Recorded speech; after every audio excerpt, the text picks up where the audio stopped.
Está no ar mais um programa para inspirar você. Cada convidado, uma história, sonhos, desafios, lições de vida, aprendizagens. Então fica aí, está no ar o Educação.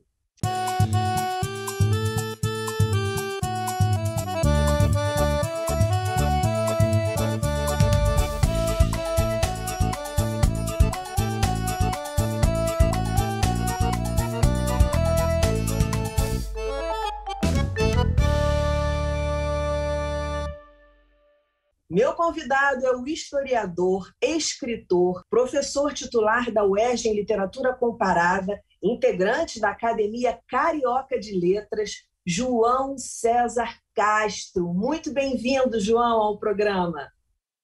Muito obrigado, Daniela. É um prazer conversar com você e com os que nos assistem. Agora, você teve uma infância muito rica. Sua mãe fazia clubes de leitura em casa? Isso foi uma experiência incrível. A minha mãe talvez tenha sido a pessoa mais inteligente que eu conheci em toda a minha vida. Ela não tinha instrução formal, ela terminou por questões financeiras da família dela, não concluiu o ginásio.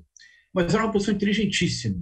E ela fazia algo que marcou muito a vida de todos os filhos. Nas férias, nós conhecemos todos os museus do Rio de Janeiro, íamos a vários lugares interessantes, mas, sobretudo, ela fazia algo, que era mais ou menos assim. Depois do almoço, nós todos íamos para o quarto, eu e 3 irmãs. Depois surgiu o 5º irmão, que é o João Henrique. Mas, nessa época, éramos eu, Denise, Carla e Márcia, que era meu escadinho. E minha mãe lia uma história. Lia, interpretava. Quando ela terminava, ela nos perguntava assim: Carla, o que você achou da história? E você, Márcia? E você, João? E, para nós, então, a ideia de que a leitura era algo prazeroso, coletivo e que se interpretava é algo que eu tenho comigo desde os 7, 8 anos de idade. E na minha família, sempre toda a família tem esses episódios marcantes. Um dos episódios mais engraçados da nossa infância, que foi uma infância muito feliz, foi com minha irmã, que hoje é médica, chamada Denise, porque a minha mãe leu a história e disse, então, Denise, o que você achou da história? E a minha irmã não conseguia dizer nada, ela apenas dizia assim, eu acho, 20 vezes. E nós todos caímos numa gargalhada assim, incontrolável. Ainda hoje, Daniela, olha, eu tenho 57 anos, 50 anos se passaram. Ainda hoje, esse episódio de leitura é um dos episódios mais deliciosos que eu e minhas irmãs lembramos da nossa infância. Então eu devo muito à minha mãe. Mas o que aconteceu com ela? Depois ela soube, ela entendeu o que aconteceu? Olha, recentemente, todos os irmãos juntos, agora também com o João Henrique, os 5 irmãos juntos, nós perguntamos para ela, falei, Denise, o que aconteceu? E você só dizia, eu acho. Ela finalmente esclareceu. É que ela não estava prestando atenção. Enquanto minha mãe lia, ela estava pensando em outra coisa. Não, comigo já aconteceu uma coisa, eu mais velha no cinema com uma amiga, isso tem anos, claro, até pelo nome do filme você vai saber, que é O Cavaleiro Sem Cabeça.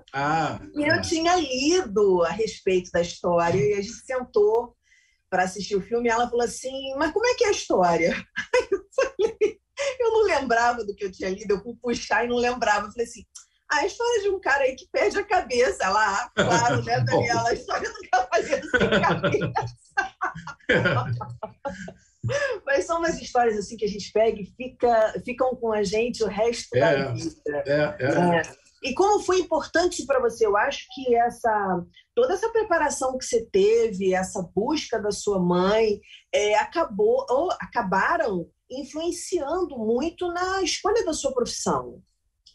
Daniela, totalmente. Tem 2 coisas que me acompanham desde essa época e eu devo ter dedicado essas 2 coisas a maior parte da minha vida, que é ir a museus e ler.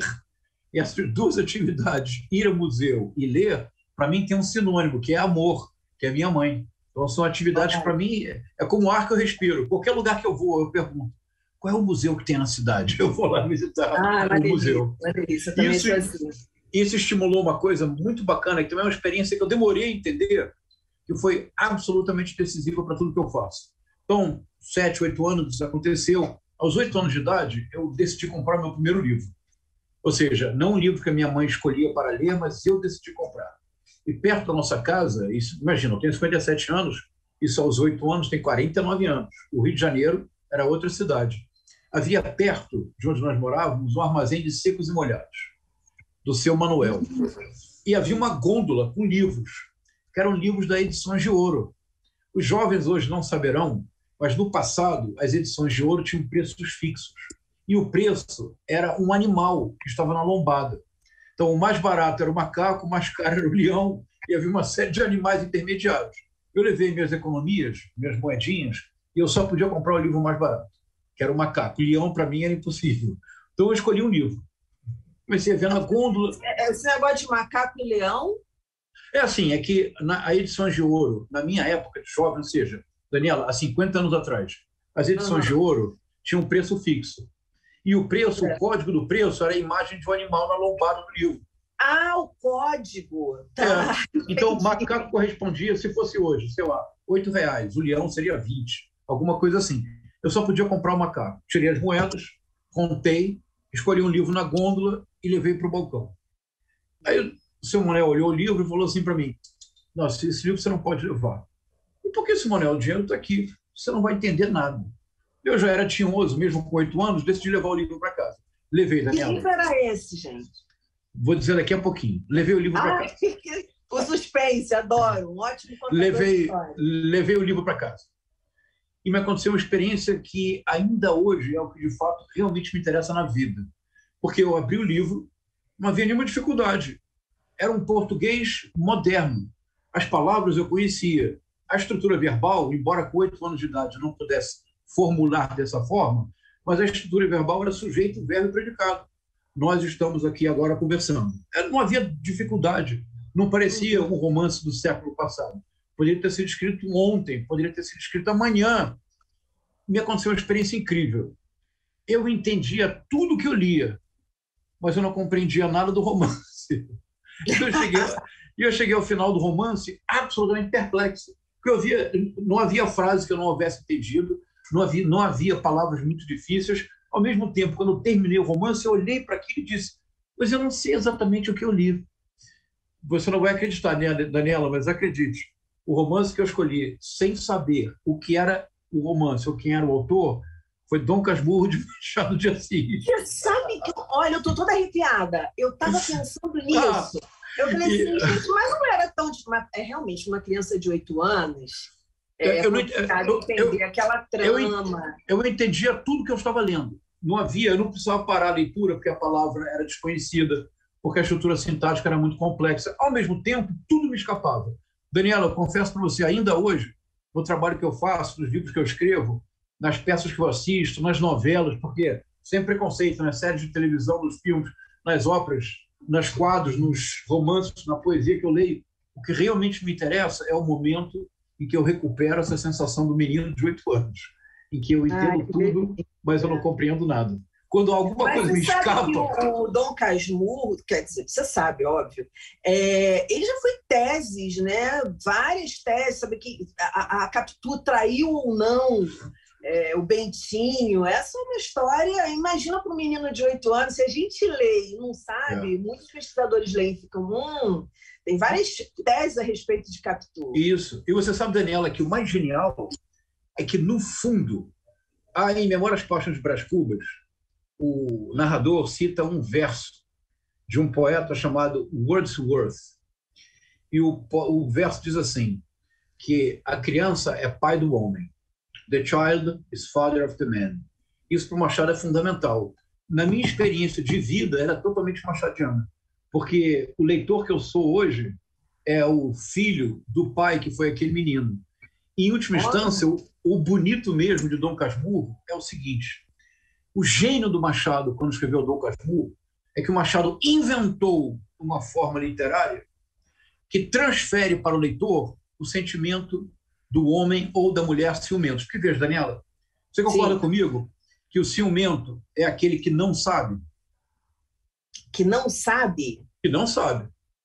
Ele não sabe, ele desconfia, não sabe, ele isso. acha que existe alguma coisa que ele não sabe. É isso, mas o ciumento radicalmente não pode saber. Porque se você sabe, você deixa de ser ciumenta. Já não tem nem mais ciúme, né? Aí a sua categoria é outra, deixa de ser ciumento. Então, Quando você termina Dom Casmurro, você não sabe se Capitu traiu ou não. Porque é sempre ele que narra, né? A visão é dele. Isso, é isso. Então, olha o gênio do Machado. O Machado inventa uma forma literária que o leitor, ao terminar o livro, está na mesma situação do homem ciumento, isto é, do narrador.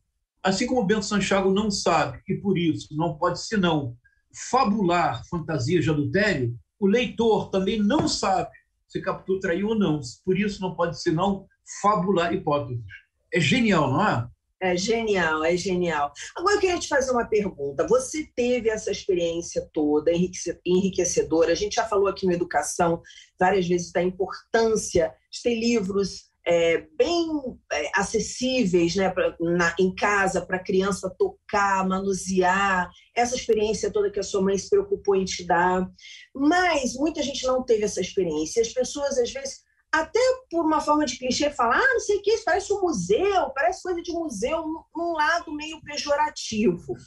Eu queria que você me dissesse, enquanto educador, como é que a gente pode recuperar isso? Como é que a gente pode transformar as experiências?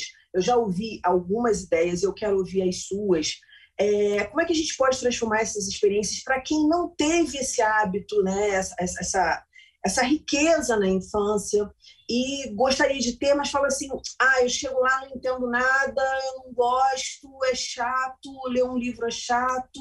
Queria que você me falasse um pouquinho disso. Ao longo aí da tua trajetória, você já deve ter entendido alguns mecanismos que podem ser utilizados nesse sentido. Essa pergunta é muito boa, Daniela, obrigado. É fundamental. E você usou uma palavra que, para mim, é a palavra-chave, que é a experiência. Eu acho que é muito importante, porque se nós pensarmos no que ocorreu comigo, com as minhas irmãs e com a minha mãe, que de fato foi uma pessoa absolutamente maravilhosa, a minha mãe propiciou para os seus filhos uma experiência com a arte e com a leitura. A minha mãe nunca ensinou, ela nunca nos disse assim, vamos agora ao museu, porque neste museu nós veremos ABC. Vamos ler essa história, porque nesta história haverá a moral 1, 2, 3. Não. Era uma experiência prazerosa, de conhecimento, de aprendizagem. Então, me parece que nós precisamos deslocar o foco da literatura. Se nós entendermos literatura como algo solene, clássico, que afasta o jovem, nós temos que nos concentrar na experiência literária. Eu estou bastante convencido, Daniela, que não existe vida que não seja pautada por experiências literárias. Mas o que é uma experiência literária? Veja, imaginemos que terminamos essa entrevista e alguém pergunta para você como foi a conversa com o professor João. Eu acho que é muito difícil que você responda com um conceito. É muito difícil que você diga assim, fenomenologicamente foi interessante porque Seria uma resposta muito estranha. O mais usual é que você conte uma história, você narre um fato. Narrar o outro é uma experiência profundamente humana que todos nós possuímos. A literatura, em última instância, é isto. A literatura foi um discurso inventado para que nós pensássemos sobre nós mesmos. Eu faço muitos trabalhos. Você fala disso, eu lembro da mitologia, né? Mitologia... Isso. Olha, eu vou dar um exemplo para você. Um exemplo literário. Vamos lá. O conto mais curto da literatura ocidental, que é de um guatemalteco chamado Augusto Monterroso. O conto diz assim, eu vou dizer para você em espanhol, mas todo mundo vai entender. O conto diz assim. Quando despertou, el dinossauro todavia estava aí. Que maravilha. Eu escrevo microcontos. Olha só, Daniela. Então, eu acho que é uma boa forma para começar. Então, traduzindo para todos. Quando acordou, o dinossauro ainda estava ali. Quer dizer, aqui nessas palavras, tudo depende do advérbio, o ainda. Porque você sonhar que tem um dinossauro no seu quarto, não tem nada demais. Mas, Daniela, se quando você acordar, o dinossauro continua olhando para você, é melhor você se preocupar. Então... Não, e tem aquela do Hemingway, que é sapatinho, vende-se sapatinhos de bebê, vendem-se sapatinhos de bebê nunca usados. E aí você fica, nunca usados, mas o que? O bebê morreu, a pessoa desistiu de ter filho, enfim, nunca usados. Então tem... Ou é ainda um bebezinho tão recém-nascido que ainda não teve tempo de usar. E aí, de repente, ganhou um monte de sapato e está vendendo aqueles, né? Então, eu acho que dá para recuperar a experiência literária. Bom, Grande Sertão Veredas, como começa? Olha só. Nonada. Tiros que o senhor ouviu não são briga de homem, não. Deus esteja. Então, você toma... São duas frases. Você conversa com os alunos. Pode ser um aluno de 10 anos de idade. Pode ser de 15 anos de idade. Se você mostrar que nonada, ou seja, nonada, esqueça, nonada, tiros que o senhor ouviu não são de briga de homem, não. Deus esteja. Você consegue mostrar para o aluno que quando o romance Grande Sertão Veredas começa, o personagem narrador, que é o protagonista, o Riobaldo, ele, na verdade, responde a uma pergunta para o interlocutor que não está nomeado. Nonada, tiros que o senhor ouviu. Então você entende que o que aconteceu foi o seguinte, está lá o doutor da cidade, nós, e o Riobaldo, esse sertanejo, e escutam-se tiros. Nós que somos da cidade, não temos prática nenhuma, nos assustamos e dizemos, olhamos para o Riobaldo e perguntamos, o que aconteceu? O que foi isso? O Riobaldo, com enorme desprezo, tanto pelo nosso desconhecimento quanto pela nossa covardia, o Riobaldo diz, não nada, tiros que o senhor ouviu não são briga de homem não, Deus esteja.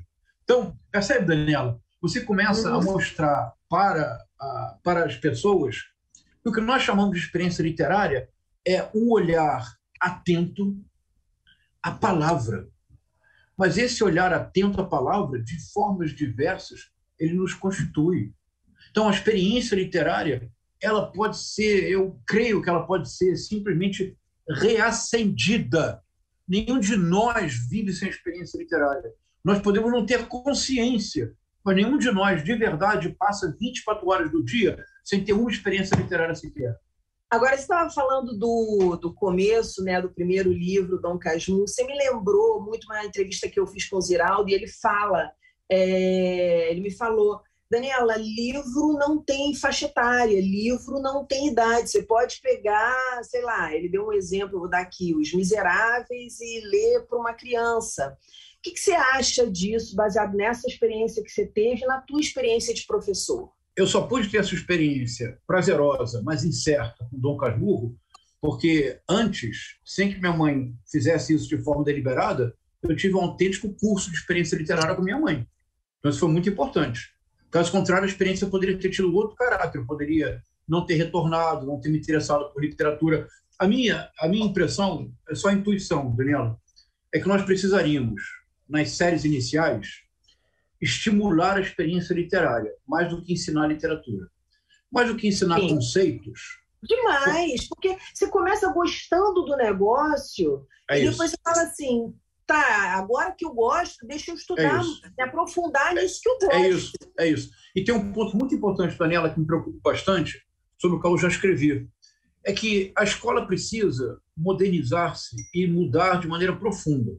Pelo seguinte, veja, uma criança hoje, eu tenho um filho de 4 anos, não sei se você tem filho, mas o meu filho de 4 anos, ou os colegas dele de 4, 5 anos, eles têm hoje uma habilidade mental e manual com todo tipo de aparelho eletrônico que eu, aos 57 anos, com milhares de livros na minha casa, muitos dos quais lidos, eu não tenho. Eu tenho certeza que daqui a alguns anos, se o meu computador tiver um problema, o meu filho rindo, os dedos consertam sozinhos. Porque no caso das crianças, os dedos são inteligentes. Por isso o universo também é digital. Digital vem do latim, que dedo. Então, eu tenho a impressão que cada vez mais nas escolas nós devemos nos centrar não exclusivamente na transmissão de conteúdo, mas em fomentar uma experiência que, por exemplo, eu, que passei minha vida inteira lendo, eu sou capaz de transmitir para um jovem de 10 anos ou para um aluno de doutorado de 30 a força da experiência literária, porque essa experiência me constituiu. Essa experiência que eu tenho por mais de 50 anos, não existe nenhum aplicativo, nenhum programa de internet que possa substituir. Essa experiência ela é transmissível apenas no contato entre pessoas. Então, me parece que a escola erra quando ainda segue insistindo em conteúdo. Hoje, Daniela, uma criança de 10 anos de idade, interessada e inteligente, em 2 horas de pesquisa no Google bem feita, terá uma quantidade de informações sobre qualquer tema que, na minha geração, exigiria meses de dedicação e leitura. A gente tem que pensar na vida. Para educar, a gente tem que pensar na vida. Então, por exemplo, aquela velha história das aulas de matemática, que você aprende aquelas fórmulas e não sabe para que você vai usar, de onde surgiu aquilo caiu de onde, quem foi que inventou esse raio dessas fórmulas. É isso que você pensa quando você é mais novo. Então tem que fazer sentido. Eu acho que é disso que você está falando. Tem que fazer sentido, tem que ter interesse, tem que ter mais do que você enfiar um monte de coisa que o cara nem sabe de onde veio, de onde caiu aquilo. Por que eu tenho que estar aqui sentado, entendeu? Com toda a criatividade que eu tenho, né? Porque criança é muito criativa, com todo mundo que eu quero ver, com toda essa leveza, porque a gente, querendo ou não, adulto, ele tem o peso da responsabilidade. A criança não tem. Então, assim, aquele momento mais... a gente faz o quê? Encaixota. É estranho mesmo. Assim. E aí eu queria, voltando aqui para as histórias, porque eu adoro história, qual foi a personagem de todos esses livros que você leu? Ou então, se for muito difícil para você, dos últimos livros que você leu, que marcou você, que te ensinou alguma coisa, você falou assim, nossa, a experiência... Porque a gente se identifica, é por meio da identificação que as coisas acontecem, né? Que o interesse acontece, que a gente sente mais na história.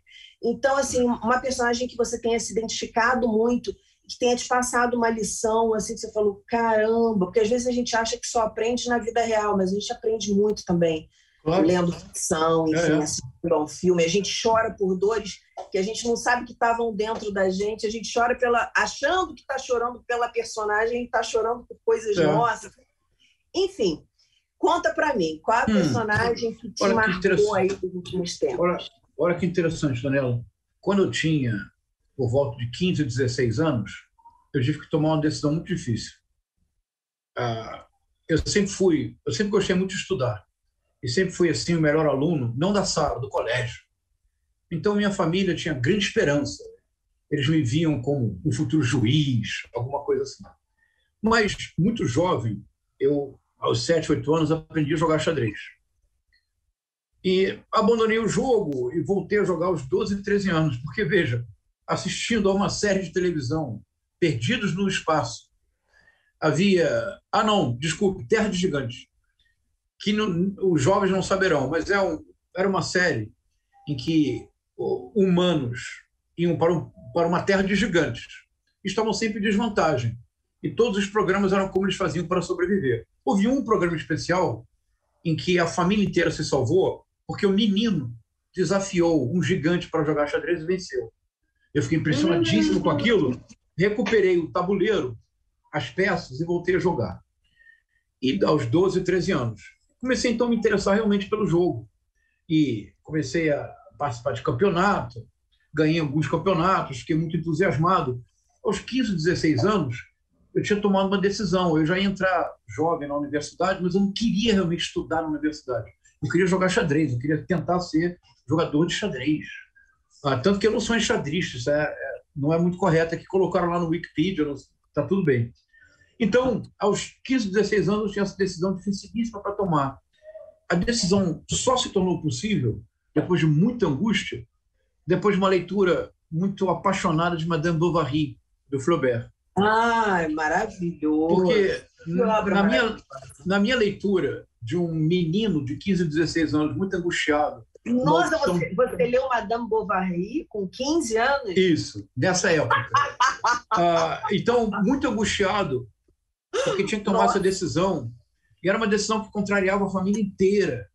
A decisão parecia uma loucura. Então eu li Madame Bovary. E eu lembro de noites insones lendo Madame Bovary, e na minha intuição de menino, o que realmente importava em Madame Bovary é que, na verdade, a Emma Bovary era uma mulher que tinha um sonho e que decidiu não desistir deste sonho, em qualquer circunstância. E, sobretudo, ela decidiu que, para ela não teria uma vida medíocre, uma vida absolutamente previsível, absolutamente mediana. Ela queria mais, ela queria sonhar. O sonho dela era ir a Paris. As formas de alcançar o sonho eram as mais variadas possíveis. A primeira delas, ela tentou estimular o marido, Charles, que era um médico absolutamente medíocre, a se tornar um nome importante porque se ele fosse um médico reconhecido, certamente ele iria para Paris e ela não seguiria. E o lustro do nome dele se tornaria Emma Bovary, um nome de fato importante. Mas tudo fracassa, porque o Charles é tão medíocre que ele, na cidadezinha, ele importa John Ville, ele é menos importante que o Boticário, que era o Monsieur Homais. E ela tem, então, todos conhecem a história, ela tem 2 amantes, ela faz de tudo para chegar a Paris, no final, descoberta, com uma dívida enorme, ela se suicida. E sempre essa interpretação de que o suicídio dela tem um caráter moral. E para aquele menino de 15, 16 anos que eu fui, não. Aquela era a maior prova de amor à vida. Se ela não pudesse viver a vida que ela desejava, se ela não pudesse lutar pelos seus sonhos, então, para que viver de maneira medíocre numa cidadezinha fictícia, minúscula, chamada Yonville, chegando a Rouen, onde ela chega, uma cidade grande, mas pequena em relação a Paris, sem jamais almejar Paris. Então, antes de você me falar o impacto que isso trouxe na sua vida, que você vai fazer um link, eu já estou entendendo, com a questão do xadrez. Mas olha como é interessante. Eu li há muitos anos Madame Bovary e eu não lembrava dessa questão de Paris. O que eu lembrava, assim, o que eu lembro é assim, de uma mulher que realmente casada com um médico medíocre, que queria mais e que se preocupava. Eu lembro dela comprando assim cortinas. Ela começa a se preocupar muito com a casa. E aí tudo dela e aí ela gasta muito dinheiro com isso e assim, é uma loucura. E aí até realmente ela cometeu suicídio. Mas você vê cada leitura, né? E você também, professor, já deve ter lido mais de uma vez. Não. Só essa as leituras são... Não. Li várias vezes depois ensinando. Mas as leituras são individuais e são muito interessantes. Não há uma leitura única em nenhuma circunstância. Mas a conclusão que eu cheguei, Daniela, é que eu tinha que comunicar à minha família que eu não ia ingressar na universidade, que eu ia jogar xadrez. Foi um escândalo. Nossa. Eu só voltei para a universidade aos 21 anos de idade. E aí eu acho que... Foram quantos anos? Eu só voltei para a universidade aos 21 anos de idade. Foi dos 17... Foi de que... Dos 16 aos 21 eu só joguei xadrez na vida. Mas aí me aconteceu algo... E não é enxadrista. E não, vou lhe explicar por quê. E aí me aconteceu algo que eu também demorei a entender, mas que definiu o professor e o escritor que eu sou hoje. Seguinte, eu tinha talento. Aos 18 anos, eu fui campeão adulto no Rio de Janeiro, tricampeão juvenil e campeão de xadrez rápido. Deixa eu só dar uma pausa aqui, que eu quero fazer uma pergunta para você antes de você ingressar nessa nova história. Você leu Madame Bovary, você se apaixonou, você se identificou muito com aquela mulher que tinha um sonho, e aí você resolveu partir para o teu sonho de jogar xadrez e jogou por tantos anos. Arrependimentos? Boa pergunta, Daniela, boa pergunta. Até poucos anos atrás, eu me arrependia muito, porque eu pensava comigo, eu dizia, eu perdi 5 anos da minha vida, poderia ter entrado na universidade aos 17, só fui entrar aos 21, me sentia velho, dizia, eu perdi muitos anos. Só recentemente eu entendi que isso é um erro. E, na verdade, porque então, eu tinha talento, aprendia rápido, e o xadrez para mim era mais ou menos como continuar lendo livros com a minha mãe, porque o que me interessava era compreender a posição, eu calculava, era uma paixão. E eu, então, aos 18 anos, eu era tricampeão do Rio de Janeiro, categoria juvenil, fui vice-campeão brasileiro juvenil, me tornei mestre nacional, era campeão do estado do Rio de Janeiro adulto também, e fui campeão do estado do Rio de Janeiro em xadrez rápido. Então, tive 3 títulos no mesmo ano. Então, eu achava que eu era assim, eu pensava, né? Com 18 anos, você é muito bobo, né? Então, eu pensava, realmente eu sou... Eu preciso te fazer uma última pergunta, porque claro. Eu vi agora o tempo, João... É uma delícia conversar com você. Eu vi agora o tempo, a gente já estourou o tempo. Então, só finaliza essa primeira história para mim. Rapidamente. Você se sentia culpado, arrependido, e depois, até bem pouco tempo. E aí, você deu um estalo. Qual foi esse estalo? Eu compreendi que a razão pela qual eu não me tornei um xadrista é porque eu confiei no meu talento. Eu não estudei o suficiente. Eu não me preparei de maneira adequada. Eu confiei demais no meu talento. E isso mudou minha vida a tal ponto de que, a partir do momento que eu ingressei na universidade, aos 21 anos de idade, ainda até hoje, eu tenho 57 anos, já sou um senhor de idade. Quer dizer, eu faço 57 anos semana que vem. Daniela, eu mantenho a ética do estudante de primeiro ano. Eu me prometi que eu nunca mais vou cometer o erro que eu cometi no xadrez. Porque não basta ter talento. Mais importante do que talento é trabalhar duro, é ter determinação, é saber que você precisa conhecer a tradição da literatura ou do jogo de xadrez. É saber que você precisa preparar bem as suas falas ou as aberturas do jogo de xadrez. Então, o fato de eu ter fracassado no xadrez foi fundamental, porque me ensinou a lição mais importante. E é uma lição que eu reencontrei na obra de Machado de Assis. O grande autor, o verdadeiro escritor, o artista que realmente faz diferença é aquele que luta contra o próprio talento. Porque o talento é uma facilidade, é um dom. O talento permite. O talento permite. E aí, às vezes, a gente acaba se acomodando no talento, né? Como eu vou mais lá na frente, sem fazer muito esforço, então tá tranquilo, eu dou conta. E aí, uma coisa inevitável acontece. A pessoa que tem muito talento, mas que não se dedica a aprimorar o talento, termina se repetindo. Isso aconteceu comigo no xadrez. Como eu não aprimorei o meu talento, eu comecei a repetir as mesmas aberturas e os mesmos modelos de jogo que eu seguia. Olha, João, vou te falar uma coisa, eu vou ter que gravar mais uns 5 programas com você. Porque é muita coisa bacana que se traz, é muito ensinamento, são muitas lições de vida, é muita história. Muito legal conversar com você. Que bom, fico feliz, Daniela. Super obrigada pela entrevista. Vamos conversar mais vezes. Quero saber de mais histórias suas. Que bacana isso. Muito obrigado. São lições que você passou aqui super importantes. Essa questão do talento, a frase que você falou é lutar contra o seu talento. Isso é fundamental. Isso eu nunca tinha ouvido. É muito interessante. Muito obrigada. Muito obrigado, Daniela. Para você, me espera aí que eu já volto. E para você que está em casa, um beijo enorme. Muito obrigada por estar com a gente até agora. Espero que você tenha se inspirado, porque na segunda-feira que vem tem muito mais às 9h da noite. Educação, se você não se envolver, não cola. Saúde, saúde e até lá!